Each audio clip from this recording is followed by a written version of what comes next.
Good afternoon, everybody, and welcome to this City Planning Committee meeting for Monday the 7th of February. I welcome everybody here. We have committee members in the room, Alderman Jeff Briscoe and Alderman Simon Barakis. And on Zoom we have Councillors Bill Harvey and Mike Dutta. Welcome. Have we heard Mr Banks from Councillor Coates? So we have one vacancy but nobody to co-opt. I just remind everybody that we are live streaming this particular meeting tonight, and ask that you turn your phones to silent, which I may do myself. And I'd just like to acknowledge that in recognition of the deep history and culture of this place, I wish to acknowledge the traditional custodians of the land upon which the City of Hobart was built. I acknowledge the determination and resilience of the Palawa people of Tasmania, Lutruwita, who have survived invasion and dispossession and who continue to maintain their identity, culture and rights. I recognise the value of continuing Aboriginal knowledge and cultural practice and pay my respect to elders past and present. Welcome, Councillor Coates. So item 2 is confirmation of minutes. Can I have somebody do that? Thank you, Alderman Briscoe. Is there any dissent? Raise your hands if there is. No dissent, that's carried. Item 3 is consideration of supplementary items, but I don't think we do have any, Ms Avey. No, thank you. Item 4 is indications of pecuniary and conflicts of interest. No conflicts? No.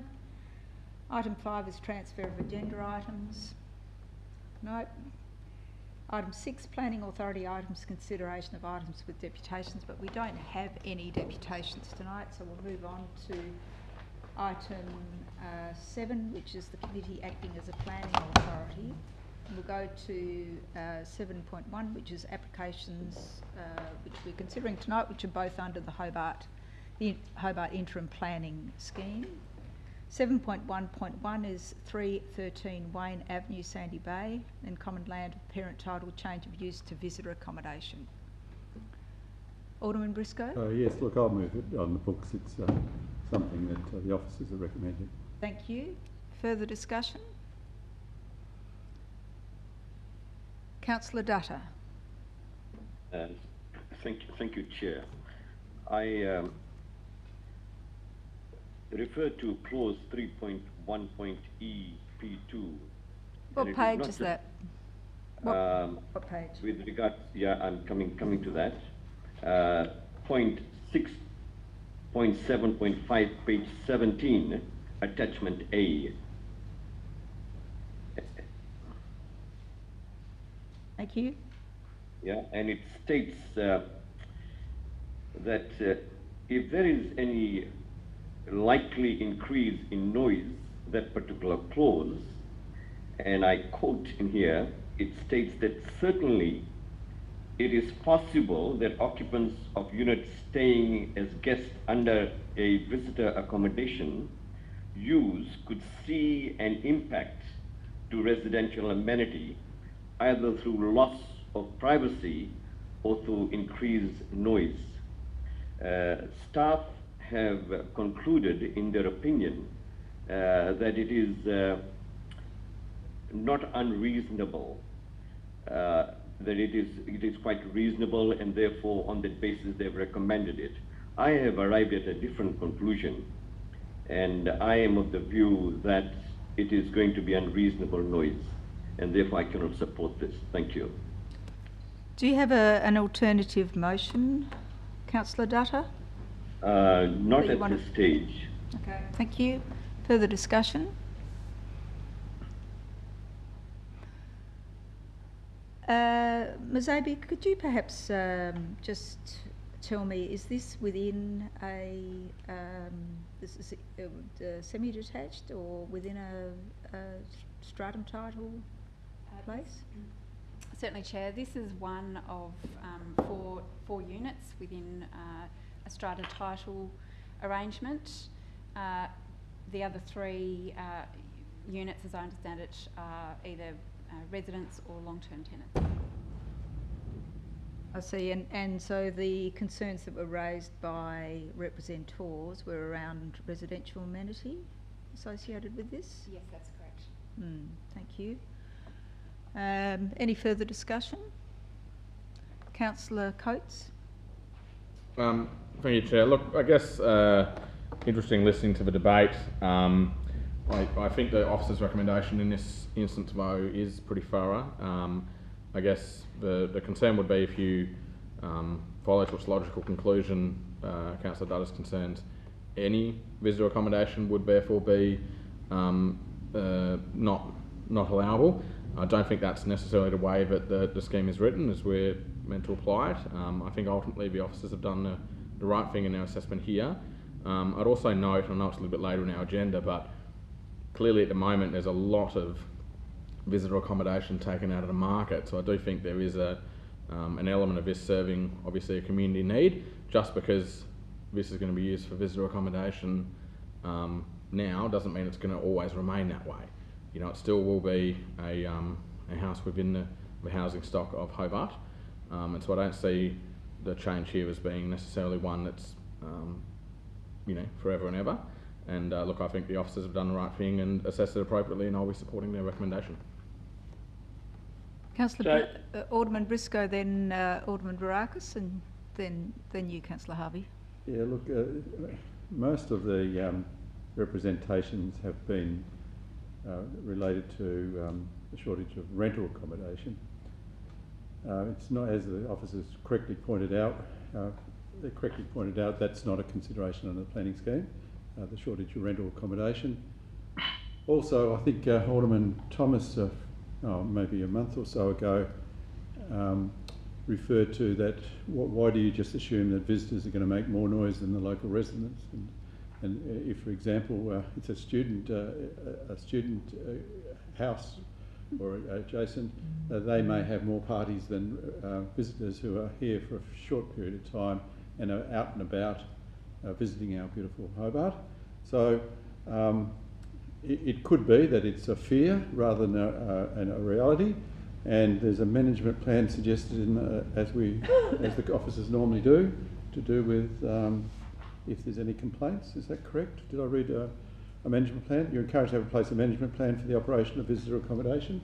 Through you, Chair, yes, that is correct. Yeah. So if it is an issue to do with noise, then there is a mechanism, firstly via the management plan, but also in the Environmental Act to do with noise, which can involve the police as well. So it is a fear, and if there are noisy guests in this accommodation, then thankfully, if they are, they usually only stay a day or two.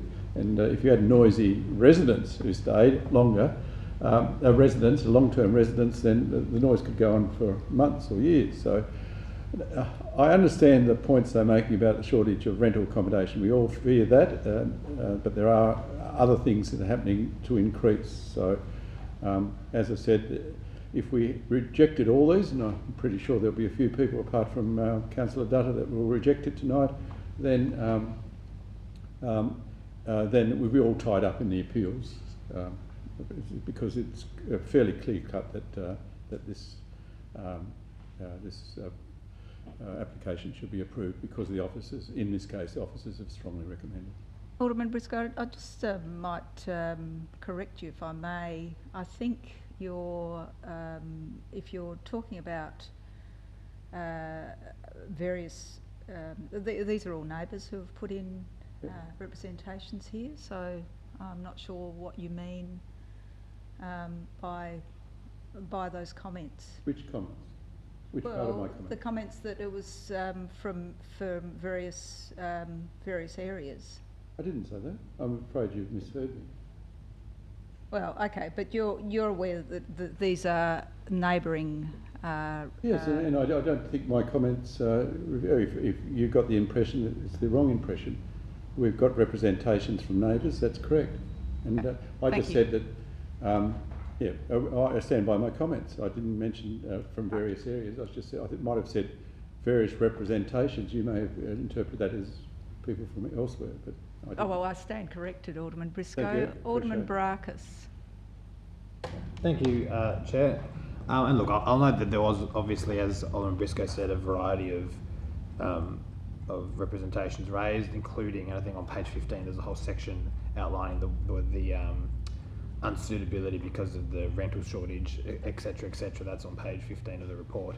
But look, we hear, and I know that I know council's done a body of work to look into the broader issue of short stay, and there's different opinions on that. But today we're here assessing it as the rules currently are under the planning scheme, and that's all we can do, and that's all we're able to do. And look, I note what Councillor Dutton suggested, and I agree that it's his discretion to make his judgment on these provisions. I will say, however, and I agree with Alderman Briscoe, our officers have, and I believe they've gotten it right, they've given a pretty comprehensive outline of why they think this application meets the provisions as in regards to the impact of noise or the likely increase of noise. I appreciate that Councillor Dada isn't convinced by that, but for me to be convinced by that, I think there needs to be more than just, I suppose, a speculation or a concern without anything to back it up. There needs to be something saying, look, because of this reason, we're expecting that the noise is going to be X amount, and like we have officers' report that pretty comprehensively outlines why it's believed that it won't be unreasonable, and I don't see anything in front of me, and I haven't heard anything so far to convince me that there would be an unreasonable impact. So just knowing that we have to assess this from that perspective, I'd be inclined to support the officer's recommendation on this. Thank you. Councillor Harvey. Yeah, firstly, with regard to some of Alderman Briscoe's comments, he suggested that you might end up, with rowdy students living in the premises. But that's not, you don't need a permit to have students live in a unit, the strata title. So I think that's irrelevant because a permit's required for short stay. A permit's not required for residential use. So I discount his first one that you might get rowdy students who might be worse than the short stay, but that you don't need a permit. And yet that'll be dealt with, through the other processes. If there is noise, you report it and the police might shut it down or whatever the problem is. But I'm going to refer back to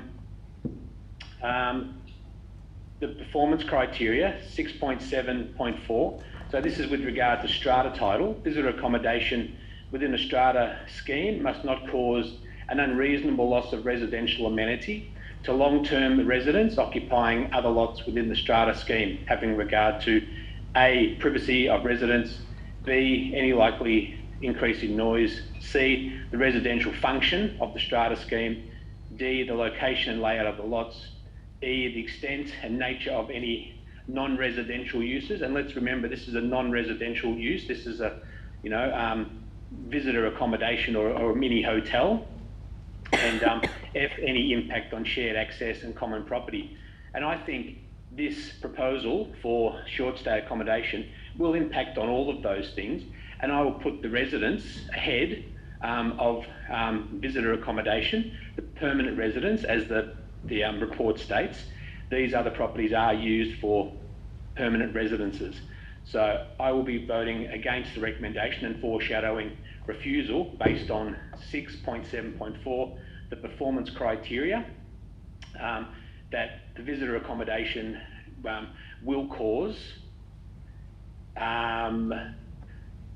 detriment to the residents with regard to A to F, 6.7.4. Okay, thank you, Councillor Harvey. Just a question again, Ms. Abbey. Could you tell me, is so the applicant, is the applicant the owner or acting for somebody? I'd have to check the system just to double check that. Because it looks like they're from Acorn Investments, like a property investment company possibly. But perhaps, well, you can't take it on notice because I think this has to be decided tonight, doesn't it? Can I have a query about that, Chair? Can I just... I thought you'd finished, so. No, I haven't finished. Oh, that's good. Alderman That's Briscoe. good. Okay. And Alderman Briscoe, if you can remember that I am chairing this meeting. Thank you. I don't think I thought you'd finished. Thank you. I thought you'd finished. Thank you, I Alderman know you're oppositional to me at the moment, Chair, but I'll let you What do you carry. mean by that, Alderman Briscoe? Because I've made no comments that reflected on the Chair. I thought you'd finished, and I asked you very politely, if you look at the Right. YouTube video, had you finished, could I ask a question? That's all I asked. I'm aware that you're Chair, and I was very polite.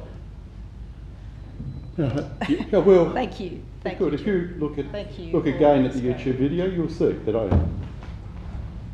Yeah, no, at the, just responding that the owner is the same details in our system as the applicant. Right, So, thank you.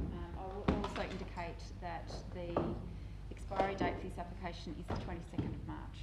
22nd of March, so that will go through, if there is a split decision tonight, that could go through to council for further decisions. Okay.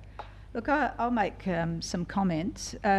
Firstly, I find it extremely disappointing that we should be looking at a group of people who might be who are regarded as students who can be seen as potentially more noisy than another group of be classed as more noisy than another group in particular, like stood out. So I hope that there aren't any students watching this tonight, because I think it's quite disrespectful to suggest that they may be more noisy than a particular other group of residents. Point of order, Chair. That's just made the same assumption that it's disrespectful to say that those that are using short stay are more noisy than others. It's just I don't think that's a disrespectful. point of order, Alderman Barakis, but thank you for pointing that out. Well, it's an unfair reflection on Alderman Briscoe's contribution. Chair, I did have a question. Yes, but I'll come to your question in a moment, Alderman Briscoe. I'd like to speak, since I did ask a question of Ms Abbey, and I'm formulating my response in relation to that and to this motion.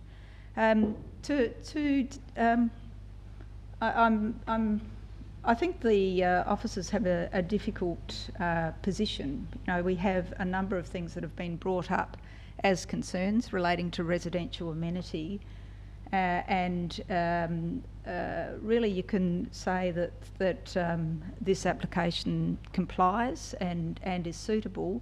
However, this is mid-block of 4 apartments, and if there isn't going to be some loss of residential amenity and possibly some considerable loss of residential amenity that these representatives are concerned about, then I fear that you know, this is yet another situation where we see again an erosion of residential amenity because of visitor accommodation. So I do have concerns relating to that, and I do have concerns that aren't addressed with this application and suggestion for approval.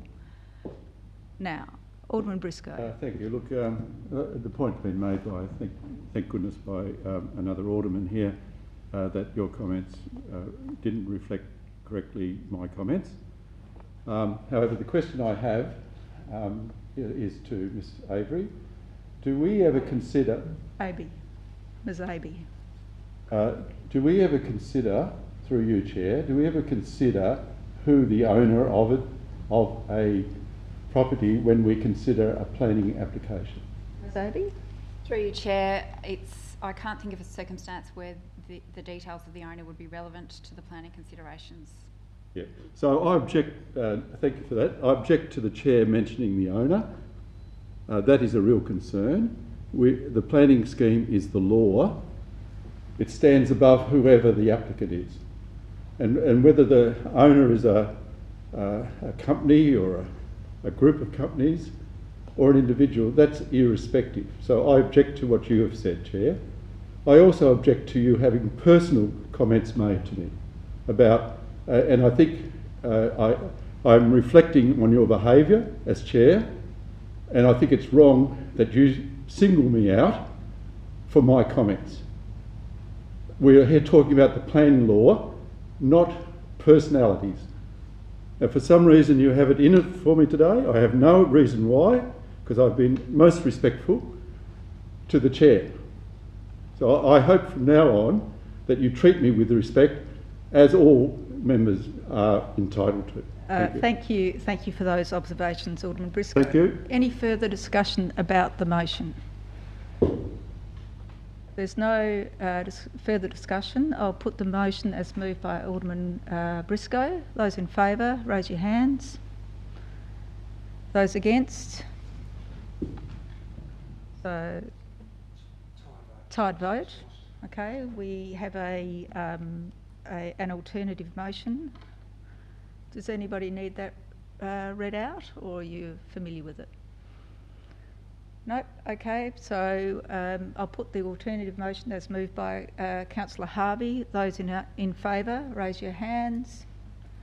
Those against? Right. Okay, so that vote is tied, and that means we will take the motion as it, or take the motion as it is to full council next Tuesday without recommendation. Thank you. Chair, can I ask a question about that? Yes, certainly. Thank Alderman you. Briscoe. I've noticed fairly recently that you always argue the case against the recommendation of this committee. Now, as the recommendation of this committee, there's no recommendation for this item, then you will be putting the officer's recommendation when you present this at the meeting. I'll seek advice on that. Thank you, Alderman Briscoe. No, Thank you for pointing that out. I can't make a decision. I'll seek advice from the officers. Thank you. Item 7.1.2, 1 Sunvale Avenue, Sandy Bay and Common Land of parent title, partial change of use to visitor accommodation. I'll open the item for discussion. Do we have anybody move that? Alderman Barakis. You're moving it? Yep. Okay. Discussion?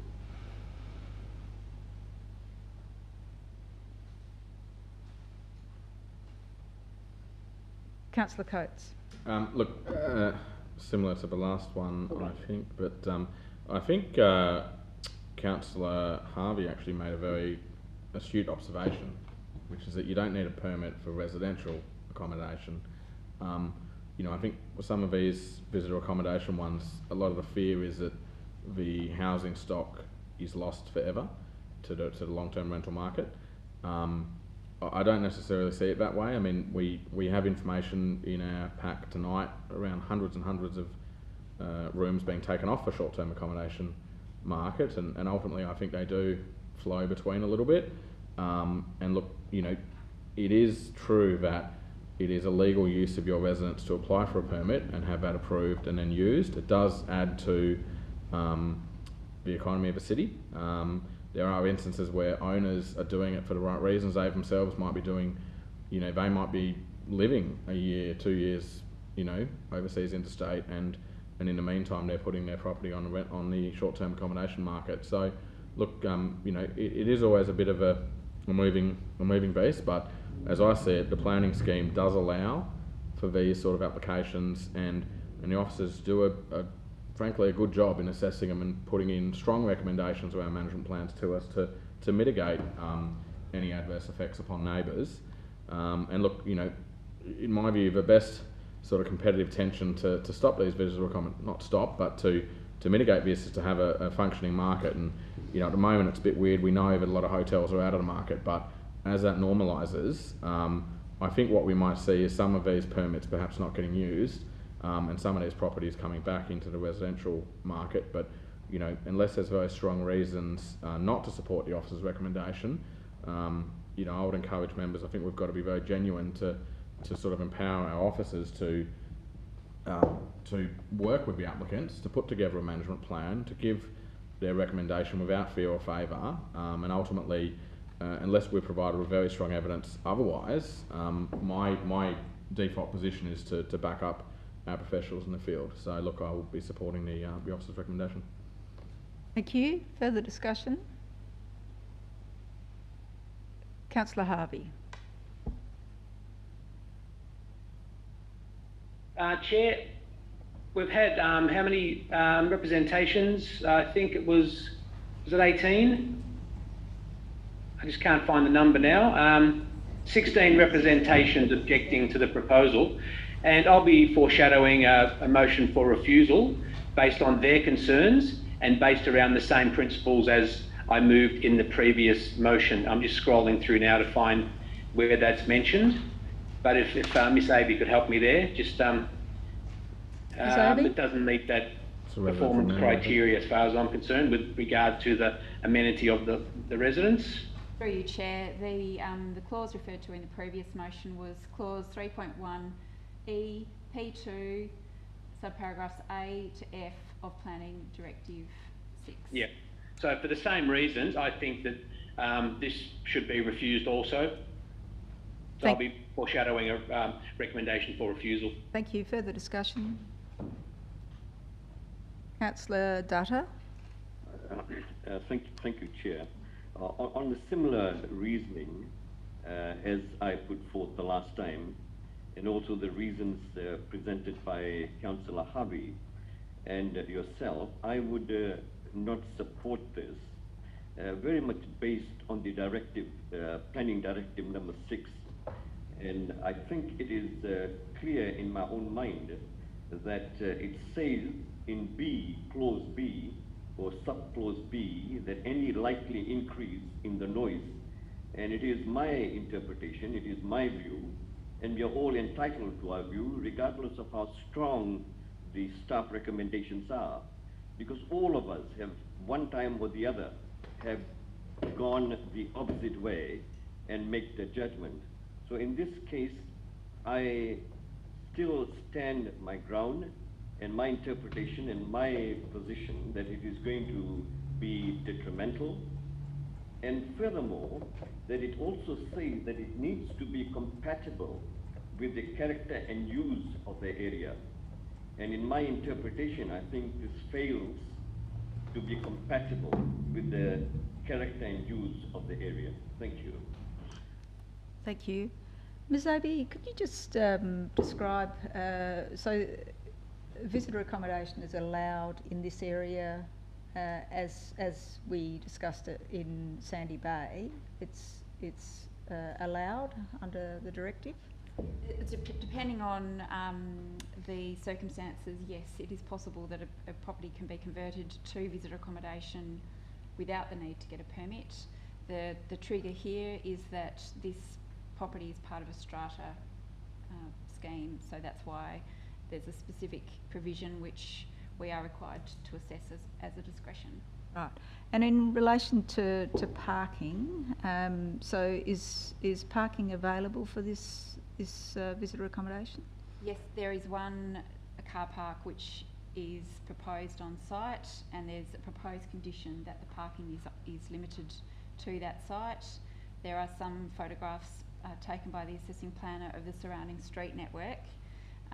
We can't really prevent visitors from not parking on the street, and there does seem to be some car parking available, noting that some of the representatives were of the view that that was not actually the case. And is there parking for the other unit on that site? I believe so. I'd have to double check actually.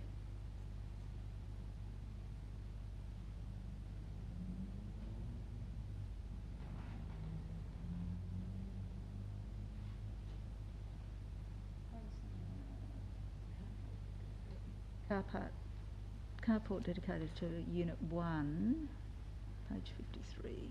Yeah. Anyway, okay. All right, well... The applicant is here and the car park. That was preferable.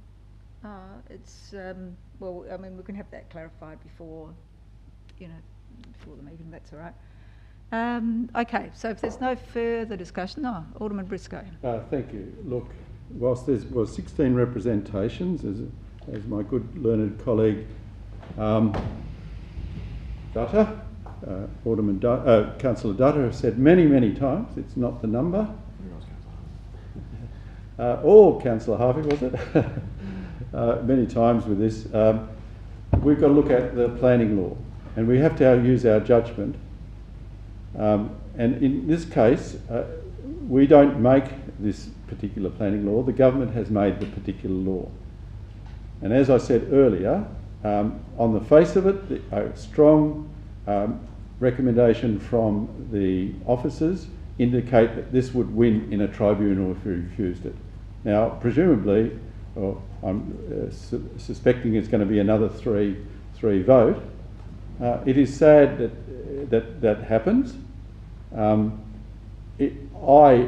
am concerned about rental accommodation in Hobart, for cheap rental accommodation, expensive rental accommodation, or the availability of houses. But we can't solve a big issue like that by attacking particular applications which fall within the law. And I think it's a situation that we'll end up with a 3-3 vote tonight, 3-3 vote tonight. But really, out there in the community, it's sort of portraying the three that are going to vote for this that are against cheap rentals or expensive rentals or houses. That is not the case. We're here interpreting the law. We're a planning committee under the law, interpreting the law.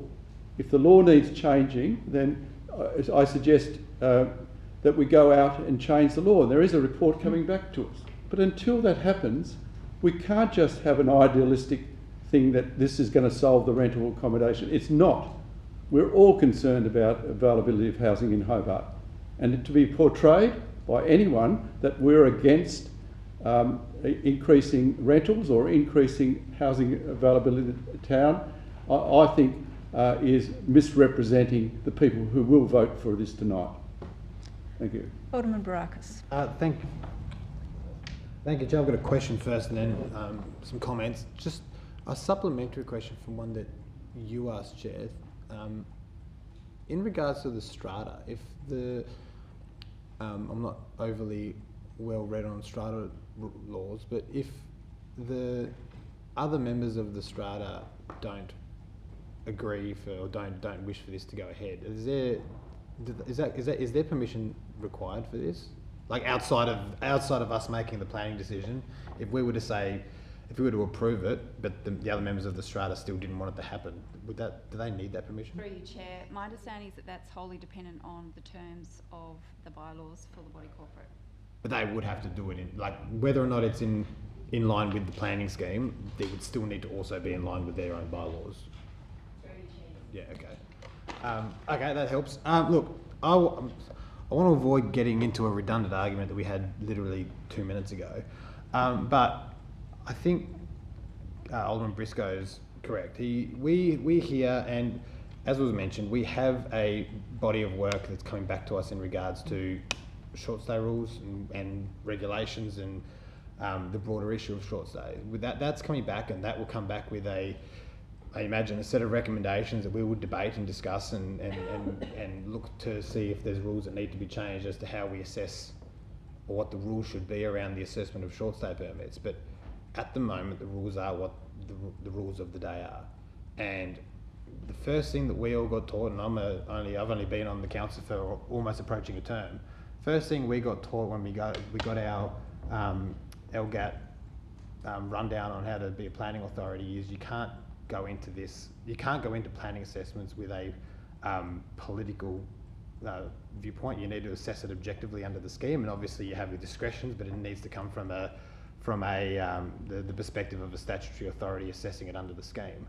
I would just caution all the members here, without making any direct reflections, to ensure that any of the reasons they have for voting for or against any of the items before us today are based on the provisions on the planning scheme and not based on what certain political viewpoints might be on the issue of short stay, because as Alderman Briscoe said, we all have opinions on this, and we all have strong opinions on the issue of housing affordability, and I'm sure we're all largely on the same page when it comes to housing affordability and how much of an issue it is. We might disagree on what the solutions are, but this is an application that's before us, and we have a responsibility to assess it in our capacity as a planning authority, not in our capacity as politicians. So I would just caution everybody to make that assessment, make the decision based off that. Alderman Barakis, do you have anything to say actually on the item, or is there anything else that you want to add around how we might vote? Oh, well, Chair, it seems that everybody was giving their 2 cents, and it was fine before, but look, I completely support the recommendations made by the officers on this. Thank you. Thank you. Okay. All right. If there's no further discussion, I'll put the... Yes. I have something to say. Councillor Dutta, then Councillor Harvey. Chair, I think Councillor Harvey was before me. If I would rather that he go ahead of me. Thank you. Just can you just speak, Councillor Dutta, please? Right. I would sooner, you know, like if I've asked you to speak, sometimes you sometimes hold back. I'd sooner that you speak when you're asked to speak. Thank you. All right, thank you. Let me just make a few observations. Comment was made that we are simply looking at the law made by the government. Now, all of us agree that the law are of various kinds, and they are very qualified and experienced lawyers who, given the same law, take different interpretations. We are also aware of the fact that even at the High Court, where the highest of our judges divide and take different positions based on the law.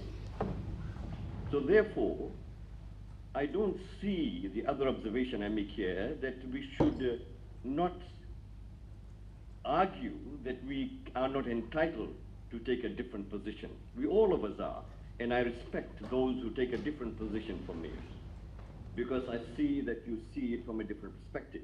Councillor Dutta, I'll make the same request that I made of Alderman Barakis. Would you mind just talking to the item before us rather than this toing and froing about opinions, please? Thank you. Well, I have made my comments with regards to the planning authority, and the reason that I have stated quite clearly that on that basis that I made my comment that I want to support not the recommendation that has been made, but I would have difficulty supporting the recommendation made by staff. Thank you. Thank you. Councillor Harvey. In my first contribution, I focused entirely on the application, not on the characters that I'm on this committee with, like Alderman Briscoe has done and Alderman Barakis, where they're trying to cajole us into a position and lecture us about how we should think and how we should perform on this committee. And that's really inappropriate. We need to focus on point of order. Point of order. Trying to point of order, Chairman. Point of order. Yes. No, you've got to answer the point of order straight away. Straight away, the point of order has to be dealt with. That's under the rules. I'm just trying to ask Councillor Harvey to be quiet. What's your point of order, Alderman Briscoe? He is reflecting on our characters, implying improper motives, including, and so I suggest that you ask, rule on my point of order and ask Councillor Harvey to stay on the point of, as you pointed out to Dutta, Councillors Dutta and Alderman Barakis. Thank you. I don't regard that as a point of order. No, that's okay. But please, before you start, Councillor Harvey, I know that you, like everybody else, wants to have their say about this, but could we just stick to the topic at hand, please? Well, no, but you've got to respond to comments that we are idealistic because we have a Councillor Harvey, Councillor Harvey, Councillor Harvey, to us like that. Councillor Harvey. If you wanted to move a point of order at the time, it would have been appropriate. So that's all the discussion that I think that we need right at the moment. So I'll put the motion as moved by Alderman Barakis. Those in favour, please raise your hands. Those against, please raise your hands. Those against? Lost, Chair. Okay, it's a tied vote, so it's lost. I'll move the foreshadowed motion, and that again was from you, Councillor Harvey? Is that right? Yeah, it was. And just briefly, I think it's at this point it's important that this goes to the full council so that we can see what the full council decide, and whichever decision that the full council make, I will fully accept. However, it's our right to vote accordingly, according to how we interpret the officer's recommendations. Councillor Harvey, I'm about to put the motion. Thank you. So those who are in favour of the motion, against, raise your hands, please. Those for, those against. That's a tie vote, so it's lost, Chair. So that's lost. So we'll go with no decision to full council next Tuesday night. We move now to reports. 8.1, which is the City Planning Advertising Report. Thank you, Alderman Barakis. Any ones of note, Ms Avey? Thank you, Chair. There are a number of items. In particular, there's a significant application for 111 Macquarie Street. That is actually they're wanting to make some changes to a previous application that was approved by removing a rooftop bar and restaurant. So that's that application. There's also a significant development at the end of the list for Warwick Street, which is the redevelopment of a car sales yard. Car sales yard at which one? It's 15 to 19 Warwick Street, but it actually comes around the corner to Argyle Street as well. Okay, and so there's a couple of there's 2 George Street, which is the change of use to visitor accommodation. Yes. I just can't. So the advertising period has ended. Is that coming to us, or has it been delegated, or how?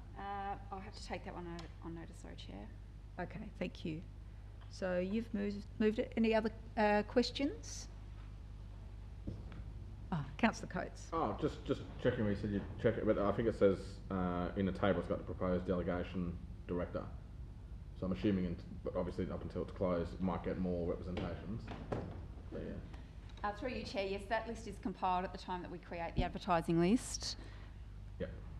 But no, that one's been approved, so that won't be coming your way. That was approved. What was that? 2 George Street, change of use to visitor accommodation. 254. Right, okay. So if there's no further questions, I'll put the motion. Those in favour, well, is there any dissent? No dissent. I declare that carried. Item 8.2 is delegated decision report. Somebody move that, please. Alderman Barakis, thank you. Any comments or discussion? If not, I'll put that. Is there any dissent? No dissent. Thank you. Item 9, responses to questions without notice. So there's 9.1, which is hotel room short-term accommodation, and 9.2, 3 Greenlands Avenue Heritage Officer report. Are you moving that, Yes, Alderman Briscoe? Yes. Thank you for being received and noted. There's no discussion on that. So, did you have a question? Just discussion on this. Oh, okay. I don't want to. I know that these are just for noting. I just wanted to say thank you to the staff, because I appreciate it would have been a lot of work to compile all the data on the hotel rooms, and it's a very thorough answer. Yeah, thank you. All right, I'll put the motion that's moved by Alderman Briscoe. Is there any dissent? No dissent.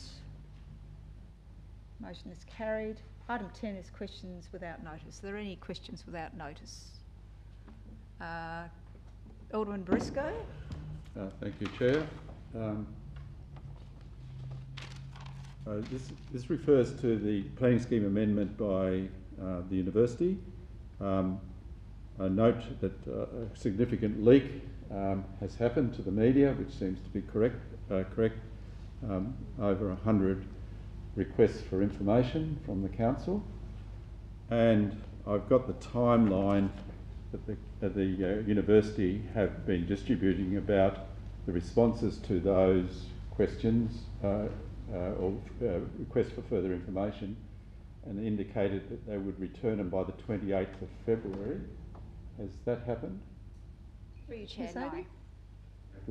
In the supplementary question, have we any idea when they will return, provide that extra information? Through you, Chair, no. And is, sorry, and the final supplementary, it's a good question because we don't have to write them down, do we? Is there any timeline for them to provide extra information? Through you, Chair, basically we're in their hands. Yeah. There may be some cut-off point like there is with planning applications, which is a 2-year time frame, but I don't expect that would be anything like that. But no, there's no sort of short time frame that they have to get information back to us. Thank you. Councillor Coates. Thank you, Chair. Look, just for clarity's sake, and I'm sort of interested as well, it was raised in the debate on one of the items, but I think it's appropriate to put it on notice. My question through you, Chair, is in the event that the committee, in considering all the evidence provided to us, doesn't come to a decision, when the item is then introduced to the full council, what is the appropriate way to provide, if you like, the non-decision, because a decision hasn't been made when introducing the item? And I mean, I guess from my point of view, as the newest councillor, it's more of a procedural question, but you know, obviously it's very easy to introduce the item with a recommendation from the committee, but when there isn't a recommendation, do you default to the officer's recommendation, or do you default to providing the evidence that was discussed and ultimately led to a split decision? Does that make sense? Yes, Well, yeah, it'd be question, nice but- if these were shorter and written down for the officers, but that's okay. I'm I get sure. the question But we'll take how is it. it appropriate to introduce an item where a decision hasn't been recommended? Beautiful. Okay, thank you for doing that. We'll take that on notice. Oh, surely it's the officer to answer, not you. Well, I think it's an administrative one, so I'm not sure if Ms. Abbey... Through you, Chair, I'll take that on notice. Yeah. All right, any further questions? If not, I'll ask that somebody move that we go into closed.